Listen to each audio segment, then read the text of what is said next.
ফাতেমা, ফাতেমা, ওঠ রে মা, আর কত ঘুমাবি?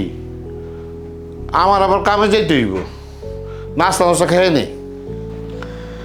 বাবা আমি নাস্তা করবো না, আমি রোজা রাখছি। রোজা রাখছস? সেই না খেয়ে রোজা রাখলি কেমনি? এমনি তো তোর শরীরটা দুর্বল। যা মা, যা নাস্তাটা খেয়ে নে, পরের বছর থেকে রোজা রাখিস। বাবা তুমি প্রত্যেকবার একই কথা বলো, কিন্তু তুমি পরে আর ডাইকে দাও না। আমি তো বলছিলাম যে তুমি আমারে ডাক দাও, তো তুমি আমারে ডাক দিলা না কেন? দেখ রে মা, জিদ করিস না।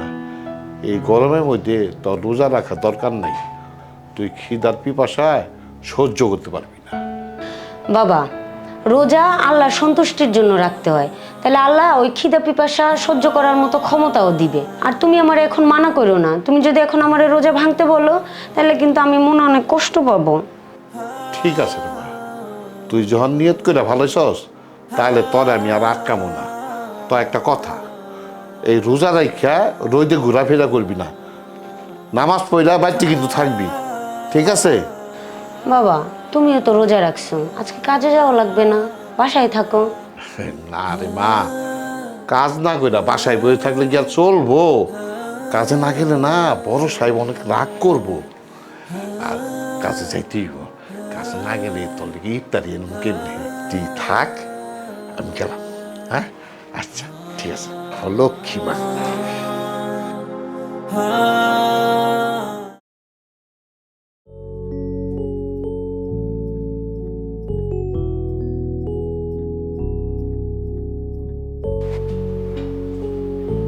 আসসালামু আলাইকুম স্যার। স্যার আজকে তো রমজানের প্রথম রোজা, আপনি কি রোজা রাখেন নেই? ওয়ালাইকুম আসসালাম। আই শোন, তুই চাকর, একদম চাকরের মধ্যে থাকবি, মালিক সাজার চেষ্টা করবি না। আর তুই কি রোজা রেখেছিস? জি আলহামদুলিল্লাহ আমি রোজা রাখছি। হয় আপনাকে এই কথা জিজ্ঞেস করার জন্য আমি ক্ষমা ছিলাম স্যার। দেখ, তোকে আমি সাবধান করছি, ফার্দার এই ধরনের কোশ্চেন তুই আমাকে আর করবি না। আর তুই রোজা রেখেছিস বলে কি আমাকে রোজা রাখতে হবে নাকি? স্যার আপনার সাথে আমার একটা জরুরি কথা আছে। আমার মাইয়ায় প্রথম রোজা রাখছে, তাই সন্ধ্যায় আমার একটু রাতে ছুটি দিবে। মানে কি? তুই মাত্র এসেছিস কাজে আর এর মধ্যে তো ছুটি দরকার বললো? শোন, আমার মাথা কিন্তু একদম ঠিক নেই, কি বলতে কি বলে ফেলি। তার আগে চুপচাপ ঘরে কাজগুলো কর, যা। আর শোন, বাইরে যে দুটো গাড়ি রাখা আছে ভালো মতো ধুয়ে মুছে রাখবি, যা। ঠিক আছে স্যার।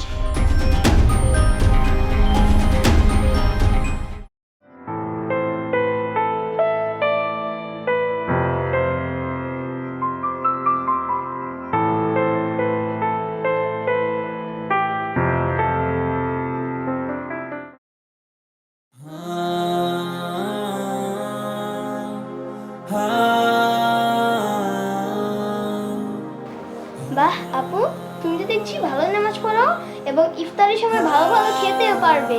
তোমার তো দেখছি মজাই মজা। দেখো রবি, এইভাবে বলতে হয় না। নামাজ পড়া তো আমাদের জন্য ফরজ, আর রমজান মাসে নামাজ পড়লে অনেক বেশি সোয়াব পাওয়া যায়। বাকি রইল ইফতারের কথা, আল্লাহ তাআলা রিজিকে যা লিখে রাখবে তাই হবে। জি আপু, আব্বু বলে গিয়েছে সন্ধ্যাবেলা তোমার জন্য ইফতার নিয়ে আসবে। আব্বু যা নিয়ে আসবে সেখান থেকে আমাকে একটু দিও। অবশ্যই দিব, তোমার মতো পেটুককে না দিয়ে কি থাকা যাবে? এখন যাও, আমি কোরআন শরীফ পড়বো, ঠিক আছে? ঠিক আছে আপু, তুমি পড়ো, আমি তো শুধু সন্ধ্যার অপেক্ষায় আছি। আচ্ছা ঠিক আছে, যাও।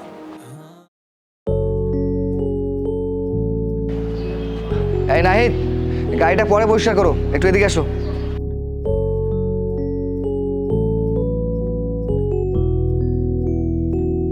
জি স্যার বলেন। এ নাও বাজারের লিস্ট, এখানে ইফতারি তৈরি যা যা দরকার আছে সব নিয়ে আসবে, ঠিক আছে? এই টাকাটাও নিয়ে যাও। আরে বাবা, এত তাড়াহুড়া করছো কেন? ওখানে 2000 টাকা আছে, টাকাটা গুনে নাও। জি স্যার, এখানে 2000 টাকা আছে। আচ্ছা নাই, আমাকে একটা কথা বলো তো, তোমার এত তাড়াহুড়া আর এত ব্যস্ততা কেন? কি সমস্যা তোমার? না স্যার, কোনো তাড়া নাই, রোজা রাখছি তো তাই আর কি। স্যার আমি এক্ষুনি যেয়া জিনিসগুলো নিয়ে আসতেছি স্যার। আচ্ছা ঠিক আছে, যাও।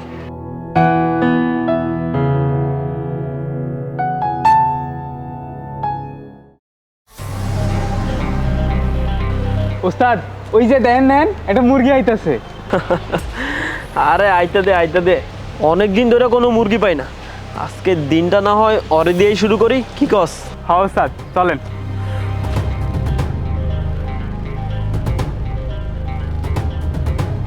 আরে কাকা কই যাইতেছেন খারান? যেখানে আছেন সেখানে চুপচাপ খাড়ায় থাকেন, নয়তো গুলি কইরা মাথার খুলি উড়িয়ে দেবো কাকা। না না, আমার কাছে কোনো টাকা পয়সা নাই, আমি গরিব মানুষ, আমার ছেড়ে দেন। কিচ্ছু নাই কাকা, আমগরে কি বোকা পাইছেন? হ্যাঁ, যদি কিচ্ছু না থাকে তাহলে হাতে ওগুলো কি? এইগুলো আমার টাকা না, এগুলো আমার সাহেবের টাকা। ইফতারি বাজার কিনার লেগে টাকা দিছে। এই টাকা যদি আপনি নিয়ে যান, আমার সাহেব অনেক রাগ করবো, আমার চাকরি থেকে খেদাই দিব। ওইগুলা দেখে আমগো কোনো কাম নাই কাকা, আমগো সম্পর্ক শুধু টাকার লগে। আপনি আমগরে টাকা দিয়ে দেন আর চুপচাপ এখান থেকে চলে যান, কিচ্ছু কমু না কাকা। এই টাকাগুলো নে।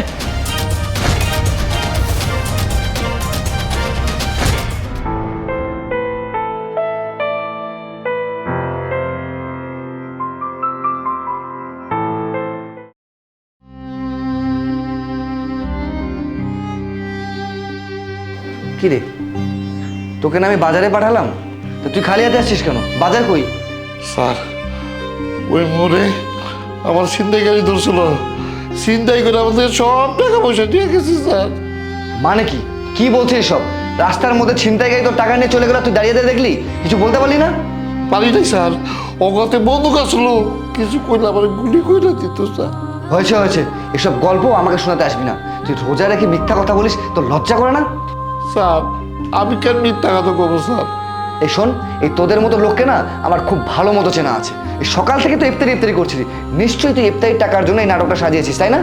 আপনি ইচ্ছা করলে স্যার আমার যে কোনো ধরনের শাস্তি দিতে পারে স্যার, আমি মাথা ঘুরে নেব। এই নোংরা অপবাদ আমার দিয়েন না স্যার। আমি জানি, আর আমার আল্লাহ জানে স্যার কি ঘটনা ঘটছিল। শোন, তুই রোজা রেখেছিস বলে তোকে আমি আজকে ছেড়ে দিলাম, নয়তো তোর এমন হাল করতাম তুই সারা জীবন মনে রাখতি। আজকের পর থেকে তুই আমার বাড়ির ত্রিসীমানায় আসবি না, আর যদি আসিস না তাহলে তোর খবর আছে। যা ভাগ এখান থেকে। জি স্যার, যাইতেছি।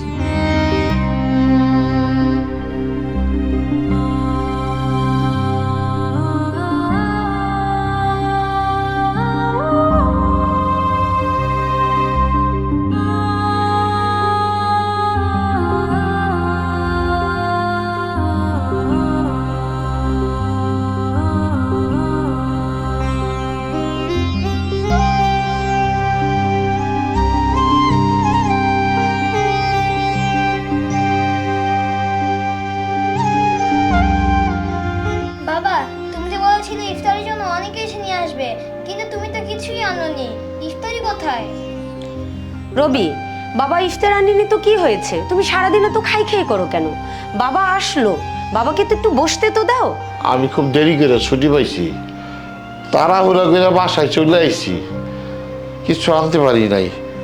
তবে চিন্তা করো না, আগামীকাল তুমি বলে কিছু না কিছু আমি নিয়ে আসুনি। আরে বাবা, এগুলো কোনো ব্যাপার না, তুমি তো জানো ও কেমন।